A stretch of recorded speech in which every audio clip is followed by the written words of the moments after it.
Hey everyone, and welcome to the show. Have you ever felt like your mind is just racing a mile a minute, just going, and you just can't seem to slow it down? All that stress and worry, and you're just wishing for a way to hit pause, even for like just a second. Wouldn't it be amazing if you could find a way to just like actually hit that pause button and reclaim just a little bit of calm? Like I'm talking in less time than it takes to make a cup of tea. Oh, yeah, I think we've all been there, that feeling of your mind just running away with you. It's definitely something that so many of us experience, especially with the pace of life these days. And that's exactly why I think this book we're diving into today is so interesting. It offers some really compelling It ideas. really does. And today we are diving deep, as we always do, into micro meditation, moments of calm for a happier, healthier life.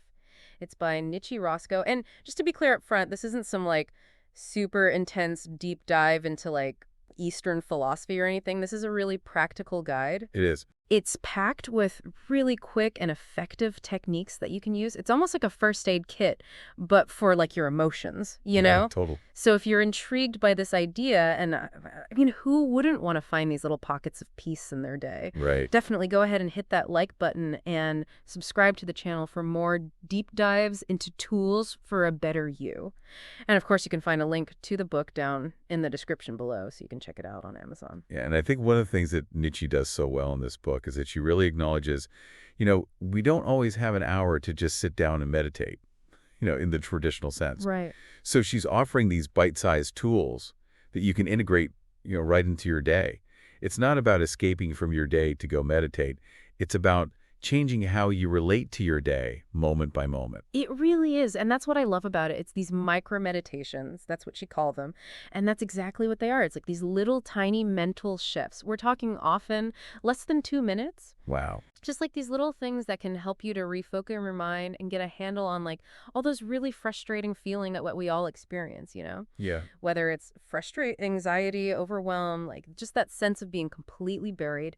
Today, we're going to kind of tease apart some of the really surprisingly simple but powerful techniques that she shares in this book. And I think it's a good taste of what the book offers so you can decide if you want to explore it further for yourself. Exactly. So when we talk about these micro meditations, like what for you is the real key to why they're so impactful? Well, I think the key insight here is that a micro meditation is really like an interruption. It's a pattern interrupt. And what I mean by that is when you start to feel stressed, your body and your mind react in very predictable ways. Right. And these quick techniques, they kind of interrupt that pattern. So before that stress response, really kicks in and takes over, you're shifting your focus. So say you're feeling totally overwhelmed. Instead of letting those thoughts just spiral and spiral and spiral, a micro meditation gives you a tool to change your focus immediately. Okay. And that's really powerful because it prevents, those initial feelings from really taking root and growing into something bigger. I see. Okay, so let's break this down and think about how this applies in everyday life for everybody listening. One thing that we all deal with, I think, is stress and just challenging emotions in general. Yeah, for sure. And one of the things that the book really highlights is how easy it is to get caught in this loop of negativity. Totally. We're constantly focusing on what's wrong or what could go wrong, and it's like we're training our unconscious mind to expect more of the same. Right. And I think for everyone, understanding this connection between your thoughts and your body is crucial. Yeah. Because when you're constantly, focused on these negative thoughts, you're actually, triggering the release of all these stress hormones in your body. And that creates physical sensations of anxiety. It does. So Roscoe really emphasizes, your mind is incredibly powerful. And if you, even for just a few moments, consciously choose to change your focus, you can begin to interrupt that cycle. Yeah. And it's really happening, at a neurological level. So you're taking back control of your mental state little by little. That's so interesting. So when that anxiety starts to come up for you and you feel it kind of bubbling up, the book offers a few different techniques that you can use right in that moment. One of them is super simple, but so effective. It's just take a deep breath. Oh, yeah. Just those slow, deliberate breaths just to calm your system down. And then there's focus where you feel, where you place one hand on your heart and the other on your stomach, Mm. and you just really focus on the sensation of your breath as it moves in and out of your body. For me, those two techniques are so powerful because you're actually tapping into your parasympathetic nervous system. That's the part of your nervous system that controls that rest and digest response. Oh, right. So when you're breathing slowly and deeply, you're sending a signal to your body like, okay, we're safe, it's time to relax. Right. And that really counteracts that fight or flight response that anxiety triggers. That's so cool. And then, you're focusing on the physical sensations of your breath, the pressure of your hands on your body. You're really grounding yourself in the present moment. You're pulling yourself away from, those future-oriented thoughts that just tend to fuel anxiety. It's like you're coming back to your body. Exactly. Yeah. Now, there's another one that I think is really useful if you're in a situation where you need to be discreet about it. It's called Release Your Anxiety. And it's just a gentle tap over your heart, followed by a deep breath in, and then silently saying to yourself, I'm okay. For me, what's so interesting about that technique is that you're combining a physical action, that tap with a deep breath and a positive affirmation. Right. So you're interrupting the anxiety pattern with a sensory input and then reinforcing that sense of safety and calm by saying, I'm okay. Yeah. And the book actually shares a story about a guy named Mike who used these kinds of techniques along with visualization, and he even used green calcite, which is a crystal. Oh, interesting. And this really helped him to manage his fear of flying before a big event that he had to go to. And I think it shows how you can layer these little micro moments for even greater impact. Yeah, and I think that's a really good takeaway is that you can combine these. Now, what about worry? That kind of like low-level anxiety that we all experience sometimes, what she calls the worry bobbles. Oh, yeah, those. When you get so caught up in those little things and you just can't seem to stop obsessing over them, Right. she suggests a really interesting approach for that. It's called squish, squeeze, roll, and press. And it actually uses Play-Doh. Oh, yeah, this is such a great pattern interrupt because, the act of physically manipulating that Play-Doh, it just pulls your focus away from those worries immediately. Right. It's like a sensory distraction. Your hands are busy. Your mind is engaged in a really simple, repetitive action. And there's a story in the book about Maggie who found that carrying Play-Doh with her and using this technique, it was incredibly effective for her Wow. in stopping, those worry spirals. She also combined it with some other things like the give yourself headspace meditation we talked about earlier. Okay, and I noticed that for those times when those worries feel like they need a more physical release. Oh, yeah. The book talks about scream and release, which is obviously done safely into a pillow, Right. and intentionally finding laughter moments to distress. I love that. Laughter releases endorphins, and it has such a mood-boosting effect. So by consciously seeking out something funny, you're making a direct shift in your emotional state. Yeah, you're changing your biochemistry. Exactly. That's really cool. No, and that feeling escalates from worry into overwhelm, like that feeling of being completely overloaded and like you're constantly juggling too many things. Oh, yeah. The book has some really good strategies for that. One of them we talked about is the scream and release, but then there's out of your head and onto paper, Oh, yeah, that's a good one. where you just take a couple of minutes to write down everything that's swirling around in your mind. Yeah, because you're taking all of that mental chaos and putting it down on paper where you can see it. It doesn't feel as overwhelming. Right. You can start to organize it, and it prevents it from, looping endlessly in your head, which is especially helpful if you're trying to go to sleep. Oh, definitely. Yeah. And I love this one for just like an immediate, like jolt back to the present Yeah, moment. yeah. It's splash away your overwhelm. And it's as simple as it sounds. You just splash some cold water on your face. I love that one. It's so simple, but it works. That sudden cold sensation, it just snaps you out of that feeling of being lost in the chaos, and it brings you right back to the here and now. Right. Let's shift gears a little bit and talk about frustration. Those moments where you're feeling irritated or angry. Sure. And I noticed the take a deep breath technique comes up again here, which shows how versatile it is. Right. But then there's one called See Things in Black and White, where you imagine taking all the color out of the situation or the person that's upsetting you. Interesting. And it sounds strange, but apparently it can really make things feel less intense. For me, I think about that as cognitive reframing. You're changing how you're perceiving the situation.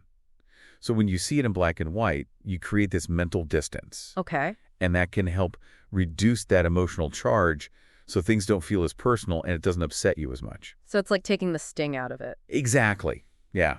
Interesting. Along those same lines, when you're feeling frustrated, there's focusing on funny characters. And this is where you picture the person who's upsetting you as like a cartoon character. Oh, that's a good one. Maybe you give them a silly voice or something. Injecting humor into a situation can be so powerful. Yeah. It can really diffuse anger and help you get some perspective back. And there's a story in the book about Susie who used deep breathing to deal with her frustration when her washing machine broke. Oh, wow. It just shows how these simple techniques can make a real difference. And then for those, everyday little frustrations that just kind of nag at you, there's anchor away your frustrations. And this is where you create a physical anchor. It could be something like squeezing your thumb and forefinger together. Okay. And you link that action to a calm and peaceful memory. Oh, that's really interesting. So you're creating an association in your mind. Exactly. Yeah, you're training your brain to respond to that trigger with a feeling of calm. Right. Like a shortcut. Exactly. Yeah. Now, the book also gets into coping with pain, both physical and mental pain. Yeah. And it really emphasizes the role that your mind plays in how you experience discomfort. It's so true. There's a big focus on self-talk and positive affirmations. Right. Because while these micro meditations are definitely not a replacement for medical treatment, they can be a really powerful tool for managing how you perceive pain. Right. It's like focusing on positive self-talk. Nicci Roscoe herself, she had a brain tumor operation, and she used the affirmation, "I'm in control of you, you're not in control of me," when she was dealing with her pain. Wow. And so by shifting your focus, you can actually change how you experience the pain. That's amazing. Yeah. And it's about embracing those little moments of positive reinforcement throughout your day. It can really make a difference when you're dealing with discomfort. Now, what about those times when you're feeling emotionally hurt? Like when you're dealing with disappointment or even a breakup. Yeah, those are tough. I love that she includes a tub of ice cream micro meditation, Oh, yeah. which I think we can all relate to. Right. Sometimes you just need a little bit of comfort. Exactly. And there's something so soothing about having that little ritual, something familiar. Yeah. And it gives you a moment of indulgence and distracts you from the pain. And there's a story in the book about a woman named Olivia who used ice cream and some other micro meditations after her boss canceled an important meeting. Oh, no. Yeah, it was a big disappointment for her. But it shows how you can use these small acts of self-care to navigate those difficult emotions without letting them completely overwhelm you. It's like giving yourself a little bit of grace. Exactly. Yeah.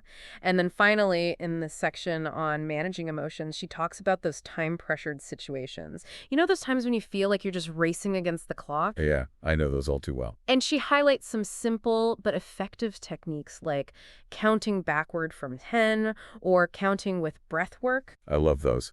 It's so simple, you can do them anywhere. Right. And they work because they bring you back to the present moment. Yeah. When you're feeling rushed and overwhelmed, taking a moment to focus on your breath and count just slows things down. Right. It gives you back that sense of control and allows you to step back and reassess the situation. It's like creating a tiny little pocket of stillness in the middle of all the chaos. I love that. A pocket of stillness. Yeah. Okay, so we've looked at how these micro meditations can help you manage those immediate emotional challenges. But now the book shifts gears and it talks about the power of changing your overall mindset. Right. And it starts with breaking free from that cycle of negative thinking. Yeah, because it's so easy to get stuck in that cycle. It is. The more you focus on negative thoughts, the more you reinforce those neural pathways. Right. It's like digging a groove in your brain. Wow. And it becomes harder and harder to see the positive. And Roscoe emphasizes that retraining your brain with these positive micro meditations is really key. And I think it's important to point out it's not just about suppressing negative thoughts. Right. It's about actively replacing them with positive ones. Exactly. And there's a great story in the book about Annie who, after experiencing a setback in her business, she started using these positive micro meditations to shift her focus from what if to what now. It's such a good example because she intentionally changed her internal dialogue. Instead of dwelling on the problems, she started looking for opportunities. Right. It shows how these little shifts in your thinking can make a huge difference. So powerful. And then she talks about the importance of gratitude. Finding those moments of appreciation for even the little things. Right. Like a warm cup of coffee or a sunny day. Yeah, gratitude is such a powerful antidote to negativity. Yeah. When you take the time to appreciate what you have, it shifts your focus from what you're lacking to what you already have. Yeah. And that can lead to a greater sense of contentment and resilience. There's a story in the book about Zuri who was feeling really overwhelmed with all the chores and just the demands of motherhood. Oh, yeah. But she found that taking a moment to just feel grateful for her children, it really helped to shift her perspective. That's beautiful. It is. And it's not just about the little things. She talks about how this practice can extend to those big life changes, like managing empty nest syndrome when your kids go off to college. Right. And there's a story about a woman named Nancy who used positive self-talk to help her through that transition. Yeah, it's about finding those things that you can appreciate even when you're going through a challenging time. Exactly. And that naturally leads into the next point, which is all about changing your self-talk. Oh, yeah. The way we talk to ourselves is so important. It really is. And, the book emphasizes how our inner voice can be so critical It's true. and how reframing that negative self-talk into something more positive and encouraging can have a huge impact on our well-being. It's like, our internal dialogue is constantly shaping how we see ourselves and our experiences. So when we choose positive words, we're reprogramming our subconscious mind. Yeah, it's like we're rewriting the script. Exactly, yeah. And there's an exercise in the book called Rewrite Your Inner Dialogue, where you actually identify those negative thoughts and replace them with more empowering ones. Oh, yeah, I love that. And it's not just about the words, it's also about focusing on positive intentions. Right. Directing your energy towards what you want to create.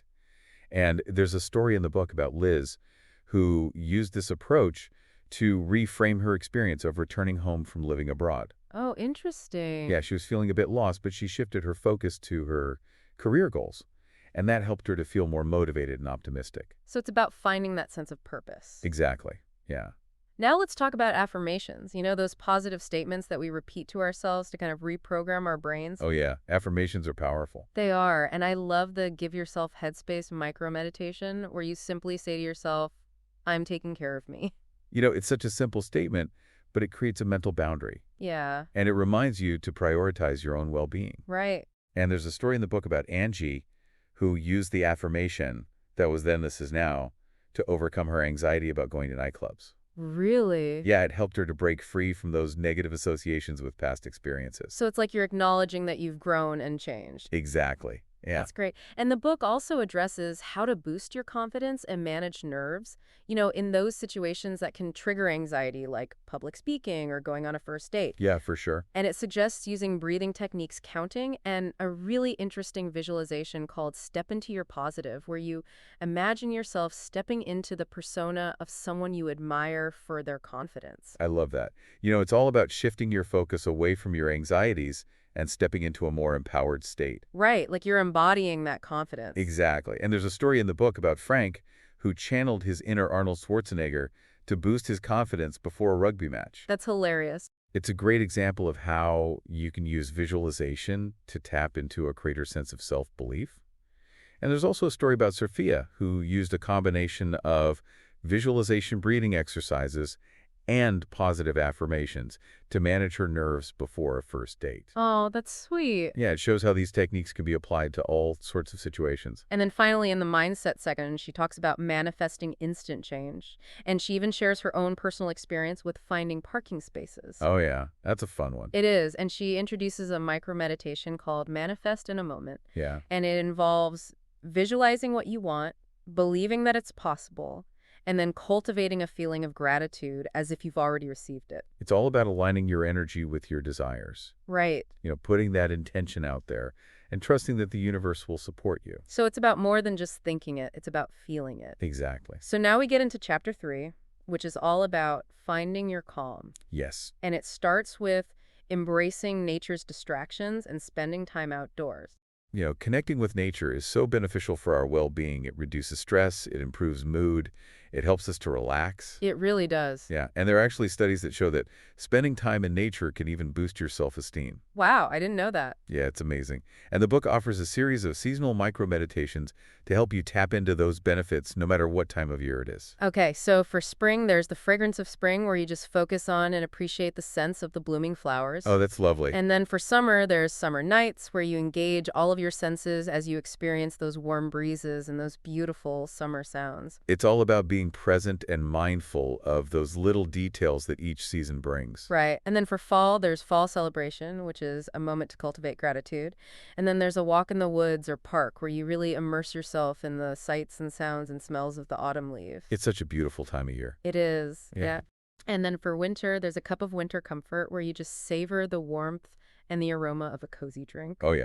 And there's a tree for all seasons where you find a special tree and connect with its energy by placing your hands on it. I love that. That physical contact with the tree just gives you that sense of grounding and connection to something bigger than yourself. Like you're drawing energy from the earth. Exactly. Now, she also talks about tapping into your senses Yeah. and how focusing on our senses of touch, sight, taste, smell, and sound can be a really effective way to bring ourselves back to the present moment. Totally. Our senses are like anchors to the here and now. They are. So by engaging them, we're shifting our attention away from those worries and distractions, and we're fully immersing ourselves in the present moment. So for the sense of touch, she has a micromedication called Stop and Touch, where you consciously feel 5 different objects around you, Yeah. and you really pay attention to their texture. And then for sight, there's look and focus on 5 things. Oh, yeah. And for taste, there's taste, connect, and reset, Mm. where you mindfully eat something and just really pay attention to every aspect of the taste. I love that. It's about slowing down and savoring. Exactly. And then for the sense of smell, there's comforting aromas, Yeah. where she suggests collecting scents that you find personally uplifting or calming. I love that. And then for sound, there's listen and engage with positive distraction, where you really tune in to sounds that you find pleasant. Right. And she even talks about the power of music and encourages you to listen to different genres, to sing along to your favorite songs, to try karaoke, even to consider learning a musical instrument. Yeah, music is so powerful. It is. It can really shift your mood. Absolutely. Now we move into mini mantras, where she introduces this concept of using simple sounds to focus the mind Yeah. and create a sense of stillness. It's like using sound as a meditation tool. Exactly. And she specifically talks about Om as a universal sound and introduces the chant Om micro-meditation. The recognition of those sounds, you can really quiet the mind. It's like a lullaby for your brain. Exactly. And then finally in the section, she has a whole bunch of really lovely and nurturing micro-meditations. Things like the face comforter, the ear release, imagine a dancing flame, the arm soother in an instant, and the hand massage. These are all about giving yourself a little bit of TLC. Yeah. Just taking a moment to care for your body and your mind. And it doesn't have to take a lot of time. Exactly. It could be just a few minutes here and there throughout your day. Okay, now we're into the final chapter, which is all about crystal magic and chakras for micro-meditation. Ooh, crystals. I know. And it starts by talking about the belief in the power of crystals to provide comfort, promote healing, and boost confidence. For me, it's really about the intention that you bring to using crystals. Yeah. Holding a crystal while you focus on a specific feeling or intention, it can really amplify that focus. Right. And the book highlights some specific crystals and talks about their traditional uses. So, for example, malachite is often used for sleep. Okay. Quartz is used for a positive mindset and for pain management.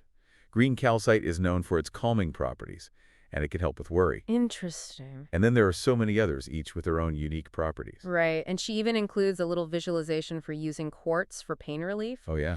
And then there are stories about how people have used crystals in their lives, like Mike, who used green calcite to help with his anxiety, or the student who felt a sense of positivity from the quartz in their washing machine. It's really about finding what resonates with you, what crystals you're drawn to and how they make you feel. Right. And the chapter also introduces the concept of chakras, Yes. which are these energy centers in the body. Okay. And it talks about the 7 main chakras, their associated crystals. And there's even a micro-meditation for each chakra where you visualize a specific color. Oh, wow. So, for example, the crown chakra is associated with amethyst and the color violet, and it's all about inspiration and connection to the divine. Wow. And then the third eye chakra is associated with lapis lazuli and the color indigo, and it's all about intuition and insight. This is fascinating. Yeah. So it's like a whole other level of micro-meditation. Exactly. It's about working with your energy system to create balance and harmony.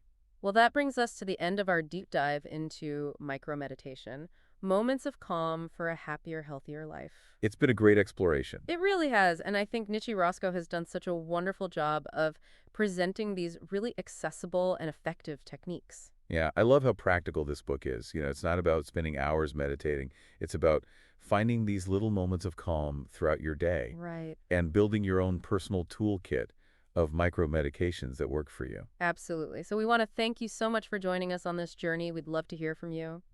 What was the most interesting thing that you learned today? Or was there a particular micro meditation that resonated with you? Let us know in the comments below. And if you enjoyed this deep dive, please like and share it with others who might benefit from these tools for finding calm. Yeah, spread the word. And as you go about your desk today, we want you to consider this. What micro moment will you create for yourself to shift your perspective or to find a little bit more peace? What small change, taking less than 2 minutes of your time, could have a surprisingly big impact on your well being?